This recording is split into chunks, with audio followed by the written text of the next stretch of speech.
Le Rav Shimon Shkop, un très grand érudit de Torah, non seulement érudit, mais responsable du Gmilut Chesed. Ça veut dire, il était responsable dans la communauté de donner des prêts sans intérêt.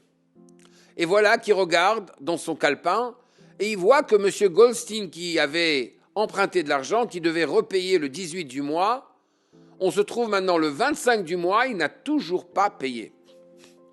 Il appelle M. Goldstein et lui dit « Vous n'avez pas payé votre prêt ?»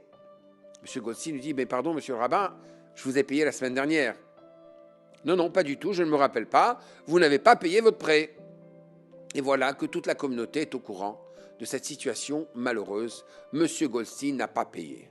Donc M. Goldstein n'est pas un homme honnête.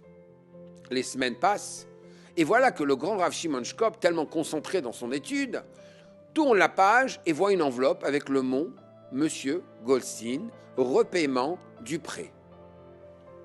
Il se rend compte de sa grave erreur et rappelle M. Goldstein, lui demande pardon. « Veuillez, je vous en prie, me pardonner, je vous ai fait honte devant la communauté, je suis prêt Shabbat à me tenir debout devant toute la communauté et vous demander pardon. » M. Goldstein lui dit « Monsieur le rabbin, je suis désolé, c'est trop tard, ma réputation est finie. » Et les gens, qu'est-ce qu'ils vont dire?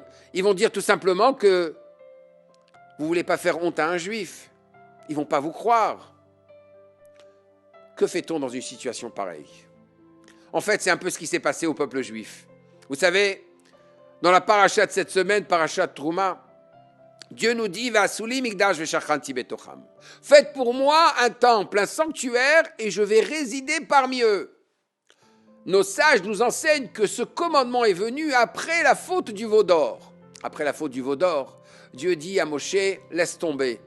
Les enfants de Avraham, Yitzhak et Yaakov, je vais créer une nouvelle nation qui seront tes enfants à toi. » Moshe Rabbeinu, plein de cœur, et le mot cœur en hébreu c'est lève. Lève, c'est la Medbet, c'est 32, au chapitre 32, au verset 32, il dit Im ain mechenina misifrecha. Tu veux faire ça, efface-moi de ton livre, et non pas eux. Dieu lui dit eh ben, très bien, je ne veux rien à faire avec eux, je vous envoie un ange qui lui va s'occuper du peuple juif, qui va vous guider, qui va répondre à vos questions. Moshe Rabbeinu dit non. Moshe Rabbeinu répond absolument pas, on veut toi, on te veut à toi, Ribono Shel Olam. Comment est-ce que les nations du monde vont savoir que tu nous as pardonné? Et c'est comme ça que Dieu lui dit, Va'asuli migdash ve'shachanti betocham. Faites un sanctuaire, faites un tabernacle, et partout les nations du monde verront comment la Shekhinah, la présence divine, réside sur le peuple juif. Imaginez un père qui s'énerve contre son fils et qui lui dit « Mon fils, tu as été terrible. Je ne veux plus rien à faire avec toi. À partir de maintenant, tu parles à mon assistant. Je te donnerai tout ce dont tu as besoin, mais tu parles à mon assistant. » Qu'est-ce qu'un père veut entendre de son fils? D'accord, papa. Ça, c'est la plus grande insulte. Un père veut entendre de son fils « Papa, je t'aime. Papa, j'ai besoin de toi. C'est toi que je ne veux personne d'autre. » C'est exactement ce que Moshe Rabbeinu a fait. Parfois, on tombe dans des situations qui sont très difficiles.